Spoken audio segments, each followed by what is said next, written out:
This is what the Last Supper was really like in biblical times. Jerusalem was crowded.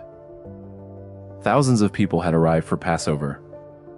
The streets were filled with pilgrims, merchants, animals, Roman soldiers, and families preparing for one of the most important celebrations of the Jewish year.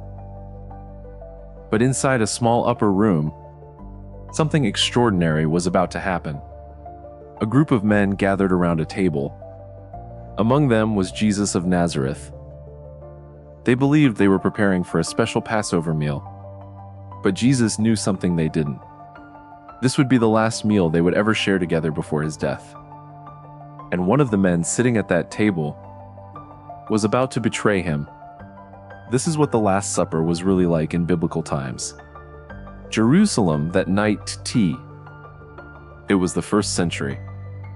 Jerusalem was under Roman control, and during Passover, the city became incredibly crowded. People came from different regions to celebrate the Exodus, the story of how their ancestors escaped slavery in Egypt. But there was an uncomfortable irony. The Jewish people were celebrating freedom while living under the authority of another empire. Roman soldiers watched the crowds carefully. The temple was filled with activity. The smell of food and burning sacrifices filled the air. And somewhere in this crowded city, Jesus' disciples were preparing a room for their final meal. The upper room. Jesus had instructed 2 of his disciples to find a place where they could eat the Passover meal. Eventually, they found an upper room. Unlike the enormous religious buildings we might imagine today, this was simply a private space inside a Jerusalem home. Oil lamps illuminated the room. Food had been prepared. Bread was ready. Wine had been brought. The disciples gathered around the table. They had traveled with Jesus for months. They had watched him teach crowds, heal the sick, and speak about the kingdom of God. But that night, Jesus began telling them that something terrible was coming. The shocking announcement. Imagine sitting at that table. You trust everyone around you. You have shared the same journey. Then your teacher suddenly tells you, "One of you will betray me." The disciples were confused. Who could do such a thing? But Jesus already knew. The man was Judas Iscariot. Judas had secretly agreed to help Jesus' enemies capture him. And yet, he was still sitting at the table, eating with them, listening to Jesus, waiting for the right moment. The tension inside the room must have been overwhelming. But Jesus continued. Jesus becomes the servant. Then Jesus did something unexpected. He stood up. He took a towel, and he began washing the feet of his disciples. To us, this might seem strange. But in the ancient world, people walked on dusty roads wearing sandals. Washing someone's feet was considered a humble act of service. It was normally associated with servants. Yet Jesus, the teacher everyone had followed, took that position himself. Peter objected. But Jesus continued. The message was simple. True greatness was not about being above others. It was about serving them. And then came one of the most important moments of the entire meal. The bread and the cup. Jesus took bread.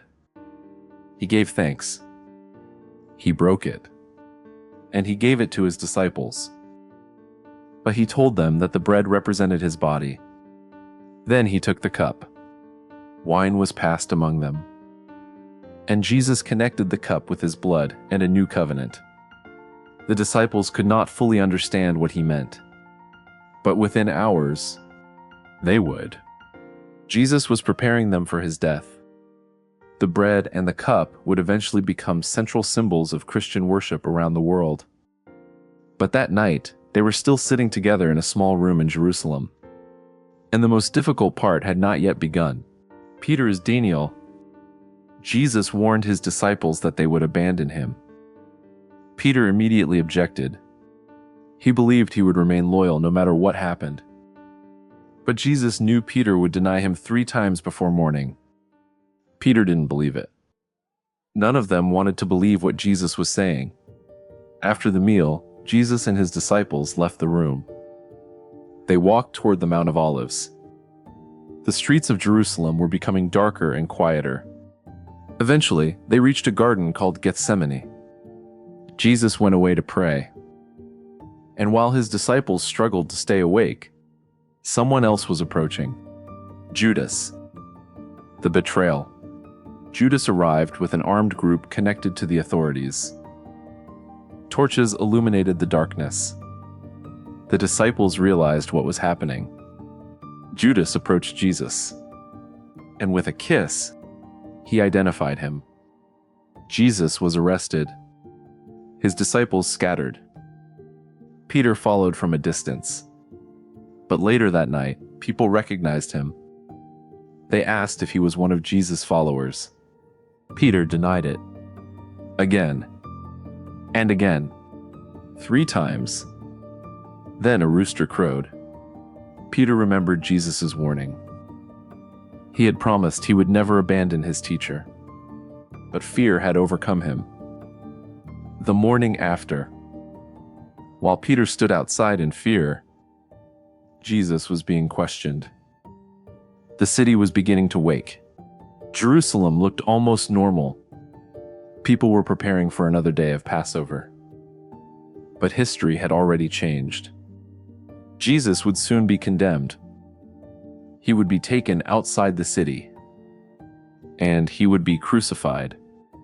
Yet before all of that, there had been a meal, a simple room, bread, wine, a teacher washing the feet of his followers, and 12 men who had no idea they were witnessing a moment that would be remembered for thousands of years. The meaning of the Last Supper. The Last Supper became much more than the final meal Jesus shared with his disciples. For Christians, it became a symbol of sacrifice, service, love, and the new covenant. The bread and the cup would be remembered by generations of believers. But perhaps the most fascinating part is how ordinary the setting was. There was no enormous crowd, no magnificent cathedral, no grand stage, just a small room in ancient Jerusalem. And inside that room, a group of ordinary people sat around a table while one of the most important moments in religious history unfolded. Outside, Jerusalem continued as usual. People talked. Families celebrated. Soldiers guarded the streets. Nobody knew what was happening inside that room. But within hours, the same city would witness the arrest of Jesus. And the following day would become one of the most important days in Christian history. The Last Supper was not simply the end of a meal. It was the beginning of a story that would influence civilizations, cultures, and billions of people around the world. A story that began with bread, with wine, and with a final meal. This is what the Last Supper was really like in biblical times.